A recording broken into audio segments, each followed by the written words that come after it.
Dear friends, next most important chapter is biotechnology. यामध्ये दोन chapter येतात.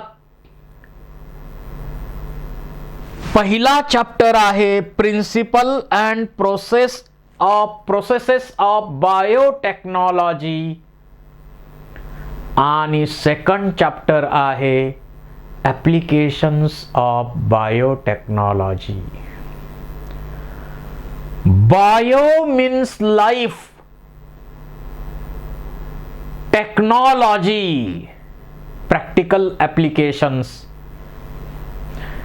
टेक्नॉलॉजीचा उपयोग लिव्हिंग ऑर्गॅनिझम किंवा लिव्हिंग ऑर्गॅनिझमनी सिक्रीट केलेल्या एन्झाईमचा वापर करून नवीन नवीन गुड्स आणि सर्व्हिसेस बनवणे म्हणजेच biotechnology.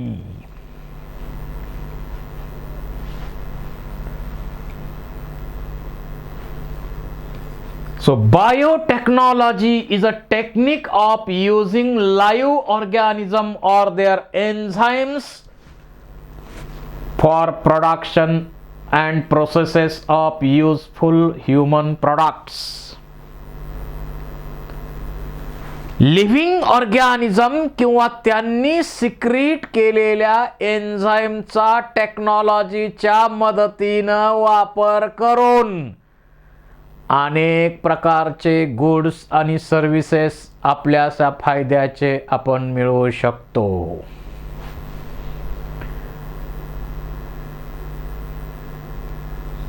Biotechnology consists of two words like bio means life and technology is a systematic treatment or application of scientific knowledge to practical purposes.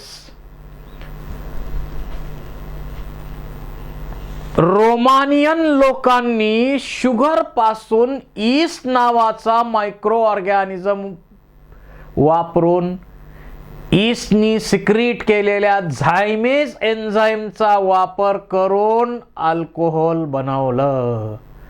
आज जे जगात अल्कोहोल वापरलं जातं ते अल्कोहोल कशासाठी का वापरलं जाईना? सुरुवात रोमन लोकांनी केलेली आहे.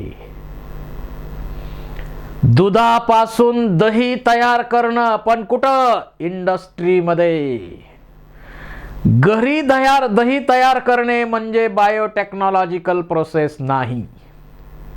आपण जर 2-4 घरामधलं दही कलेक्ट केलं आणि प्रत्येक घराच्या दह्याची चव पाहिली तर वेगळी चव आपल्याला मिळते.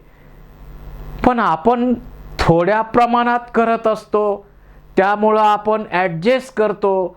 बरं, घरामध्ये कुठलाही पदार्थ तयार केल्यानंतर तो पदार्थ खराब झाला असं म्हणायला चान्स आहे का? नाही, कुणीही म्हणायचं नाही. कारण करणाराने कष्टानं केलेलं आहे. मेहनत करणाराची आहे, त्याची जाणीव आपण ठेवायची.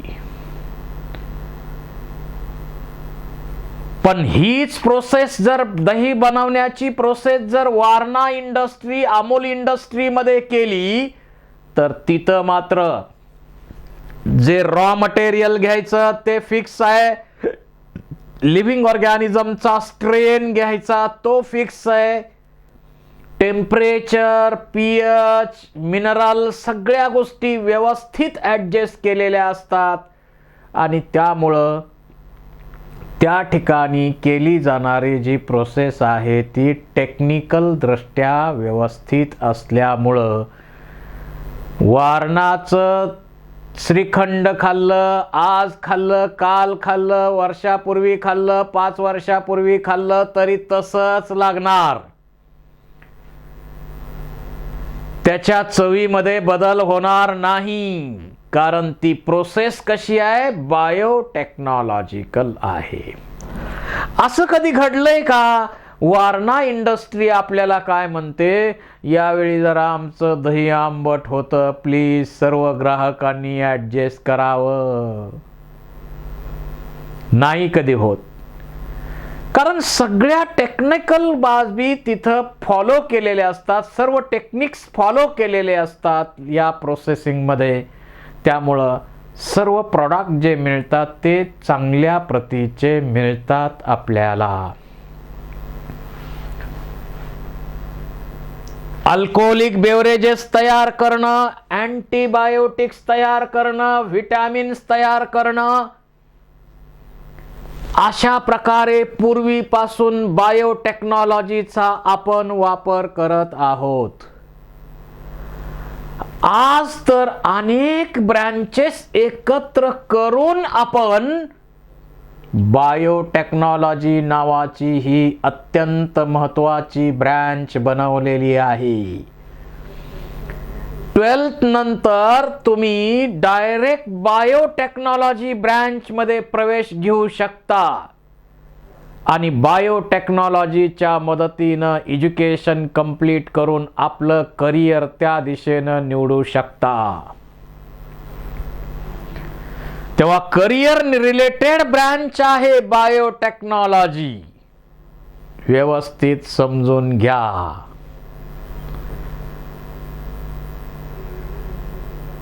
युरोपियन फेडरेशन ऑफ बायोटेक्नॉलॉजी यांनी डेफिनेशन काय केली पहा. Biotechnology defines as the integration of natural science and organisms, cells, parts thereof, and molecular analogues for products and services. Living organisms किंवा त्यांचे पार्ट, त्यांनी सिक्रीट केलेले एन्झाईम यांचा वापर करून अनेक प्रकारचे गुड्स आणि सर्व्हिसेस आपण मिळवू शकतो. यालाच म्हणायचं बायोटेक्नॉलॉजी.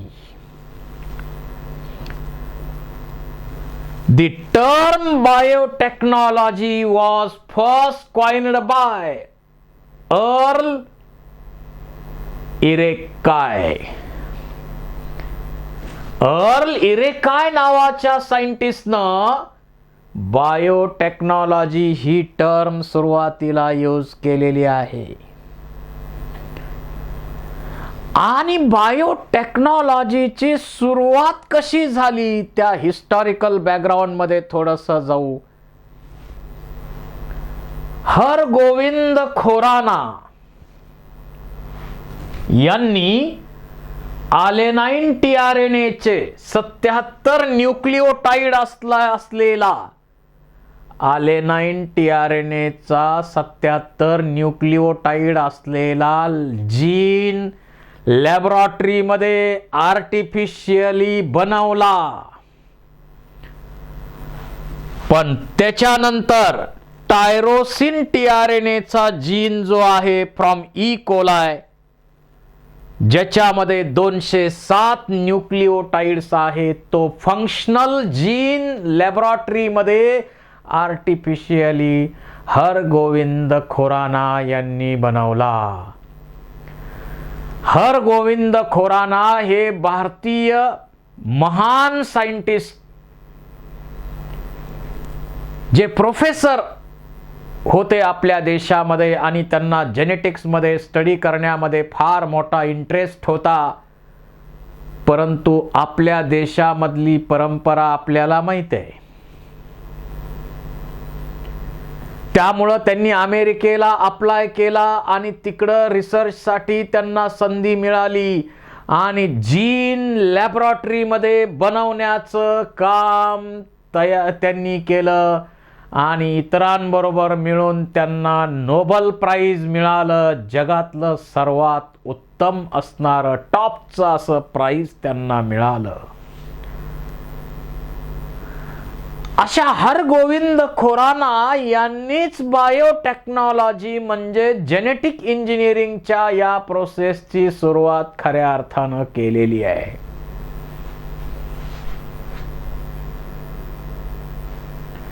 बायोटेक्नॉलॉजी मध्ये काय काय करतो आपण? मायक्रोब मेडिएटेड प्रोसेसेस, जसं दुधापासून दही तयार करायचं असेल, ब्रेड तयार करायचा असेल, वाईन तयार करायची असेल, तर त्याच्यासाठी आपण टेक्नॉलॉजीचा वापर करतो. इन विट्रो फर्टिलायझेशन म्हणजे टेस्ट ट्यूब बेबी म्हणतो आपण, बायोटेक्नॉलॉजीचाच वापर केलाय. नैसर्गिक रिप्रोडक्शनची प्रोसेस तर पूर्वीपासून होतेच आहे, परंतु त्या प्रोसेसमध्ये काही अडचणी येत असतील तर त्याच्यावर मार्ग काढण्यासाठी आपल्याला आज इन विट्रो फर्टिलायझेशन IVF ही टेक्नॉलॉजी आपल्याकडे आलेली आहे. IVF इन विट्रो फर्टिलायझेशन किंवा त्याला पॉप्युलर नेम आहे टेस्ट ट्यूब बेबी. म्हणजे इथं सुद्धा नैसर्गिक होणाऱ्या प्रोसेससाठी टेक्नॉलॉजीचा वापर केला गेला.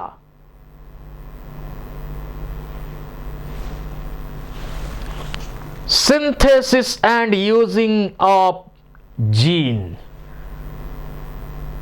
जीन मध्ये मॉडिफिकेशन करतो आपण. नवीन मॉडिफाईड, जेनेटिकली मॉडिफाईड ऑर्गॅनिझम या टेक्नॉलॉजीच्या साह्यानं आपण बनवतो, जेनेटिक इंजिनिअरिंगच्या मदतीनं आपण बनवतो. Preparation of DNA vaccine, vaccine किती महत्वाचं आहे, वॅक्सिन मिळवण्यासाठी किती प्रयत्न करावे लागतात हे आपल्याला कोरोनानं शिकवलेलं आहे. वॅक्सिन हेच आज आपल्याला सर्वांना सुरक्षा कवच आहे. त्या कोरोनापासून ते प्रत्येकानं घेतलंच पाहिजे.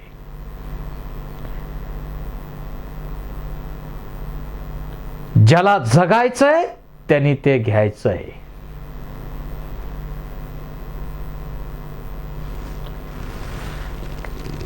करेक्टिंग डिफेक्टिंग जीन्स, काही मध्ये जेनेटिक डिसऑर्डर असतील तर त्या जेनेटिक डिसऑर्डर करेक्ट करण्याचं, ते डिफेक्ट काढून टाकता येतो आज आपल्याला जेनेटिक इंजिनिअरिंगच्या साह्यानं. अनेक प्रकारचे प्रोडक्ट आपल्याला बायोटेक्नॉलॉजीच्या साह्यानं मिळतायत. ब्रेड बनवणारी इंडस्ट्री असेल, वाईन बनवणारी इंडस्ट्री असेल, अल्कोहोलिक बेवरेजेस बनवणारी इंडस्ट्री असेल, इव्हन ॲग्रिकल्चर मध्ये आपण नवीन क्रॉप बनवलेले आहेत, जेनेटिकली मॉडिफाईड क्रॉप बनवलेले आहेत, जेनेटिकली मॉडिफाईड ॲनिमल्स बनवलेले आहेत. अनेक प्रकारचे ऑर्गॅनिझम नवीन बनवले. जीन मध्ये डिफेक्ट असेल तर जीन थेरपीचा वापर आपण केलेला आहे. थेरपॅटिक प्रोडक्ट आपण बनवले आहेत, काही एन्झाईम बनवले आहेत, काही वेगवेगळ्या प्रकारचे कंपाऊंड्स बनवलेले आहेत. फार फार वाइडर ब्रँच आपण आता केलेली आहे बायोटेक्नॉलॉजी. यामध्ये सुरुवातीला जेनेटिक इंजिनिअरिंग मध्ये आपण काम केलंय. कोर टेक्निक्स अगोदर पासून आपण ट्रॅडिशनल टेक्निकचा वापर करतोच आहे. अल्कोहोलिक फर्मेंटेशन असेल, विटॅमिन्स तयार करणे, अँटीबायोटिक्स तयार करणे, ब्रेड बनवणे किंवा अन्य अशा प्रकारच्या इंडस्ट्रीमध्ये आपण टेक्नॉलॉजीचा वापर करतोय. ट्रॅडिशनल झालं ते. आज आपण त्याचप्रमाणे अत्यंत महत्वाचा एक कन्सेप्ट या चॅप्टर मध्ये पुढे आपण डिटेल स्टडी करणार आहोत आणि तो म्हणजे genetic engineering. Technique in which genetic material DNA RNA is chemically altered and introduced into host organism and change the phenotype. Genetic इंजिनिअरिंगच्या प्रोसेसमध्ये आपण ऑर्गॅनिझमना जीन जेनेटिकली मॉडिफाईड बनवतो. एखाद्या ऑर्गॅनिझमकडं एखाद्या कॅरेक्टरचा जीन असेल तर तो जीन काढून घेतो, आपण व्हेइकल बरोबर जोडतो आणि प्रॉपर अशा होस्टमध्ये आपण ट्रान्सफर करतो. अशा प्रकारे जेनेटिकली मॉडिफाईड ऑर्गॅनिझम्स आपण बनवत आहोत.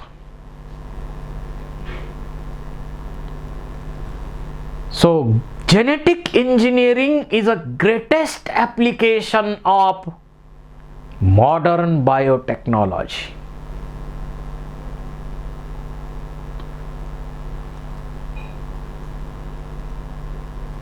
माग कृषी मंत्री असताना पवार साहेबांनी एक मोठं वाक्य वापरलेलं आहे. या पुढचं युग हे बायोटेक्नॉलॉजीचं युग असेल. या पुढचं युग हे बायोटेक्नॉलॉजीचं युग म्हणून गृहीत धरलं जाईल.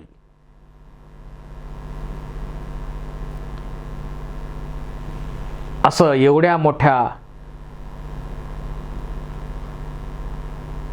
नेत्यांनी मिनिस्टरनी त्यावेळच्या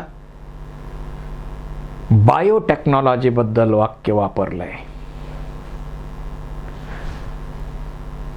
बायोटेक्नॉलॉजी मध्ये जेनेटिक इंजिनिअरिंग आत्ताची प्रोसेस आपल्याला या चॅप्टर मध्ये जेनेटिक इंजिनिअरिंगचा स्टडी करायचा आहे. जेनेटिकली मॉडिफाईड ॲनिमल्स बनवायचे, प्लांट बनवायचे, जीन थेरपी आपल्याला करायची आहे. जेनेटिक डिफेक्ट जे आहेत त्या डिसऑर्डर आपल्याला वरती मात करायची आहे.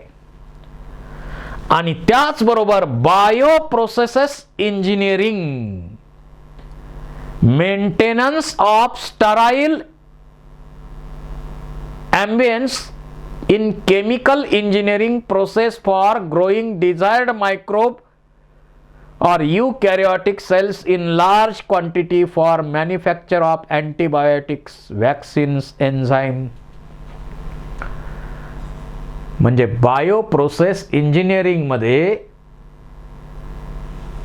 मायक्रो ऑर्गॅनिझम असो किंवा एखादी युकॅरियोटिक सेल असो, त्याच्यावर प्रोसेसिंग करून लार्ज क्वांटिटी मध्ये आपल्याला अँटीबायोटिक्स मिळवता येतात, व्हिटॅमिन्स मिळवता येतात. त्याचबरोबर एन्झाइम्स मिळवता येतात. असे अनेक प्रकारचे प्रोडक्ट आपल्याला या बायोटेक्नॉलॉजीच्या मदतीनं मिळवता येतात.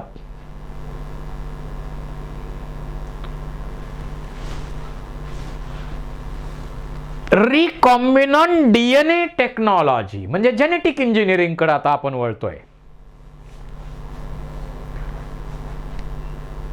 Recombinant DNA technology was first proposed by Peter Loban, a graduate student.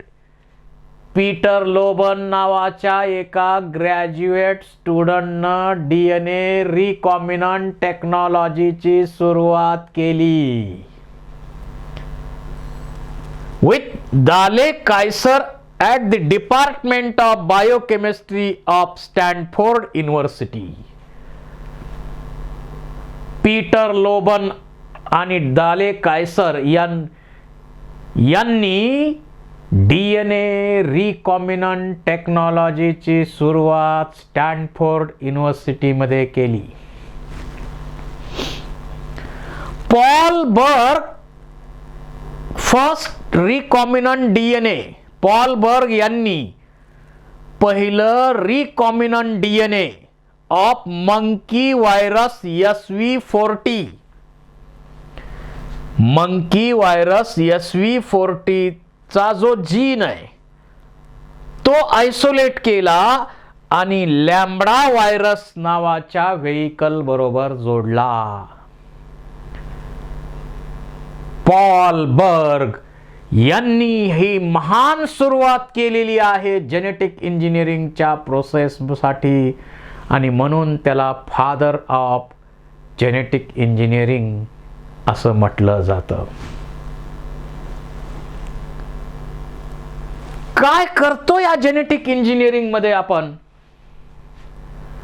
Identification of DNA with desirable gene.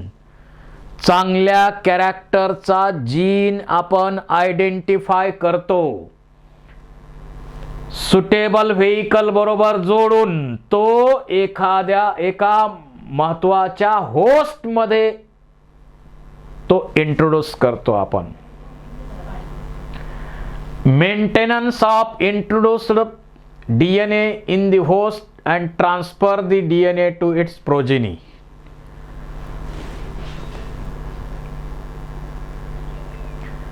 Basic steps काय या बायोटेक्नॉलॉजीच्या?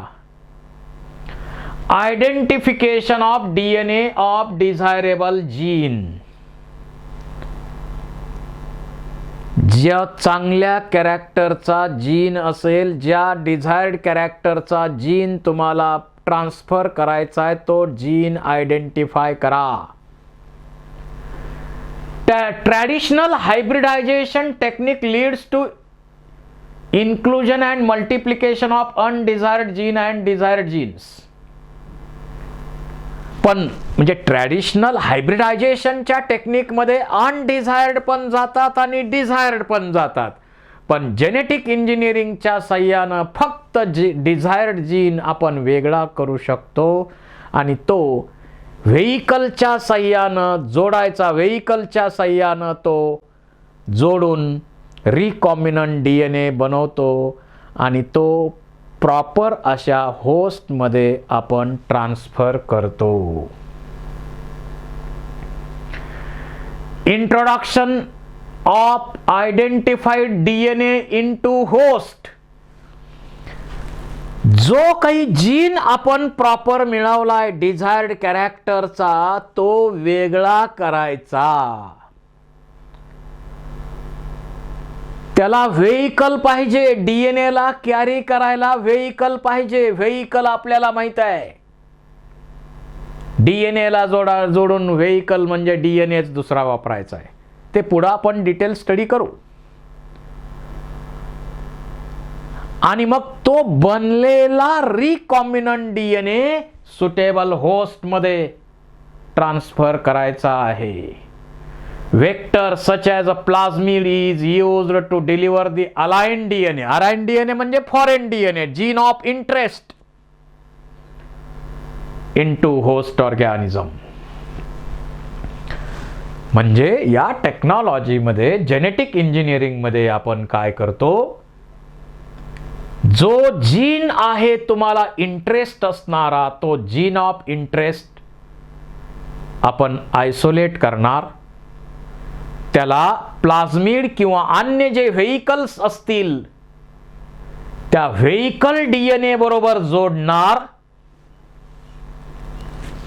त्याचा रिकॉम्बिनंट DNA बनवणार आणि रिकॉम्बिनंट DNA प्रॉपर अशा होस्ट सेल मध्ये ट्रान्सफर करणार. अशा प्रकारचं टेक्निक फॉलो केलं जातं या ठिकाणी. Maintenance of introduced DNA into host and transfer of DNA into its progeny. जो काही अलाइन DNA आहे तो डीएनए प्रॉपर अशा व्हेइकल बरोबर जोडायचा, रिकॉम्बिनंट डीएनए बनवायचा आणि तो रिकॉम्बिनंट डीएनए सुटेबल होस्ट मध्ये ट्रान्सफर करायचा आणि त्या होस्टच्या पुढच्या प्रोजेनीज त्याच्या मिळवायच्या, जेनेटिकली मॉडिफाईड ऑर्गॅनिझम बनवायचा.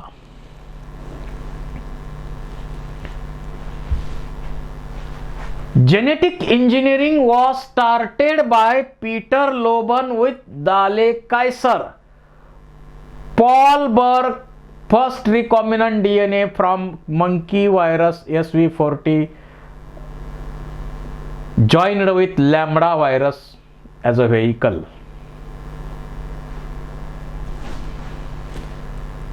The process of joining and inserting foreign DNA into host organism to produce new genetic combination is called as DNA recombinant technology.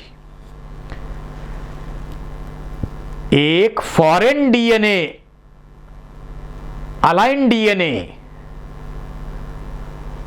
DNA म्हणतो त्याला आपण, फॉरेन डीएनए किंवा अलिन डीएनए, तो व्हेइकल बरोबर जोडायचा, सुटेबल होस्ट मध्ये transfer करायचा आणि जेनेटिक मॉडिफिकेशन किंवा न्यू कॉम्बिनेशन बनवायचं, त्यालाच म्हणायचं DNA recombinant technology. First recombinant DNA was produced by, कुणी बनवलंय पहिलं तर स्टॅनले कोहेन, हर्बर्ट बॉयर यांनी पहिलं रिकॉम्बिनंट डीएनए बनवलेलं आहे. They isolated antibiotic resistant gene piece of DNA from plasmid of Salmonella typhimurium. त्यांनी साल्मोनेल्ला टायफिमोरियम या बॅक्टेरियाचा प्लाझ्मिड त्याच्यापासून अँटीबायोटिक रेजिस्टंट जीन मिळवला. It was linked with plasmid vector and transferred into E. coli. हा gene मिळवला, तो प्लाझ्मिड बरोबर जोडला आणि तो ई कोलाई मध्ये ट्रान्सफर केला ॲज अ होस्ट म्हणून. And as a result, gene was expressed and multiplied in E. coli. अशा प्रकारे जेनेटिक इंजिनिअरिंगची सुरुवात झाली. स्टॅनले कोहेन आणि ह्या हर्बर्ट बॉयर यांनी जेनेटिक इंजिनिअरिंगच्या या प्रोसेसची अशा प्रकारे सुरुवात केलेली आहे. डीएनए रिकॉम्बिनंट टेक्नॉलॉजी सुरुवात केली.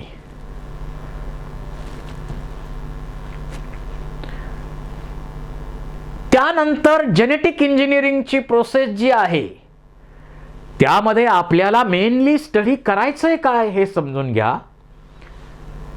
To isolate the donor DNA, foreign DNA,